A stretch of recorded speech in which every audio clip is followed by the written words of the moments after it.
This is the Wild Robot, chapters 13 and 14. We'll do 15 too. Let's see how it goes. Daybreak, and the storm had passed, but the sounds of water were everywhere. The air was filled with the dripping sound of mountain runoff and the sloshing sounds of flooded streams. And then came a very different sound. It was a clanging sound made when a robot slips on a wet rock. There were quite a few clangs that morning. As Roz worked her way downhill, she scanned the aftermath of the storm. Giant mounds of mud and debris had formed below the cliffs. The island's central river had crested its banks and spilled into the nearby fields and forests. Some trees had been uprooted. Others were submerged, their upper branches barely poking up over the floodwaters, their lower branches swarming with fish instead of birds. After such a surge, you might expect to see animal corpses scattered throughout the devastation, but the animals seemed to have survived just fine. Somehow they had known the storm was coming, and they had found shelter long before it rolled in.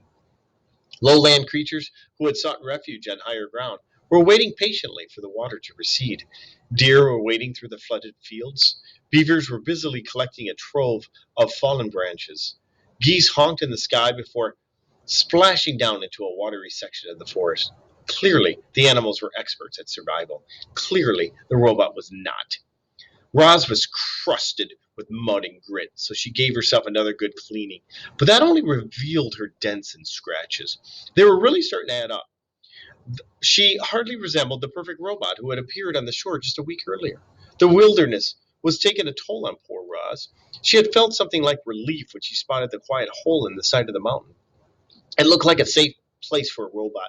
She stomped across the hillside and up to the cave, but never stopped to wonder what might be lurking within. Chapter 14, this is a good hint. The bears. Roz stomped into the cave, and then she stopped right back out. Please stay out, said the robot to the two bears who were now nipping at her heels. You see, when Roz stomped into the cave, she accidentally woke a brother and sister bear from a morning nap, which is never a good idea. And to make matters worse, bears have an instinct that drives them to attack when a creature runs away, especially if the creature running away is a mysterious, sparkling monster. So as the startling bears watched Roz stomping out of her cave, they really had no choice at all. They simply had to take up the chase. Roz tried her best to outrun the bears. She leaped over the rocks and wove through trees and stomped across the mountainside at full speed, but the bears were young and strong and fast, and the robot still had so much to learn about moving through the wilderness. She never even saw the tree root. One moment she was stomping along, and the next moment she was flying through the air and thumping down into a rotten log. Clumps of soft wood stuck to her side as she stood and faced her attackers. Wouldn't you be afraid if two bears were charging toward you? Of course you would. Everyone would. Even the robot felt something like fear. Roz was programmed to take care of herself. She was programmed to stay alive. And as the robot watched those bears charging toward her, she knew her life was in serious danger. The bear slammed into Roz, knocking her against the trunk of a towering tree. Then one bear dove at her legs, and the other clawed at her chest. If only the robot had swung her fists or kicked her feet, she could have staved them off. One good bop in the nose would have sent them running, but the robot's programming would not allow her to be violent. Clearly, Roz was not designed to fight bears. Powerful jaws chomped her arms, sharp claws slashed her face, a massive head rammed into her chest. Please stay away, said the robot. Roar, said the sister bear. Grrr, said the brother bear. And then the bears went in for the kill, but the robot had vanished. Let's keep going. Let's go to chapter 15, the escape. Using all the strength in her legs, Roz jumped straight up, high into the air, and landed on a tree branch overhead.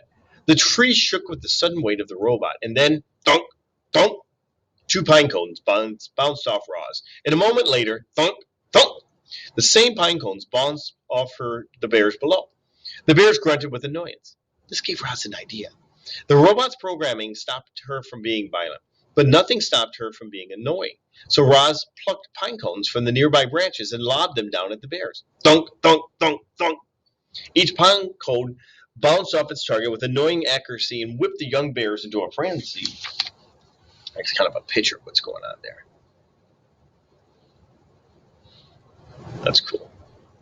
Roar, said the sister bear. Grrr, said the brother bear. I do not understand you, bears, said the robot. Rose was about to unload a whole armful of annoying pine cones when, in a distance, roar echoed through the forest. Back at the cave, the mother bear was calling for these two, and she did not sound happy. The young bears looked at each other. They knew they were in trouble, but before lumbering home, they glared up at Roz and snorted one last time. More than anything, they just wanted to kill that robot. And we'll hold off on 16. This was the Wild Robot, 13, 14, and 15.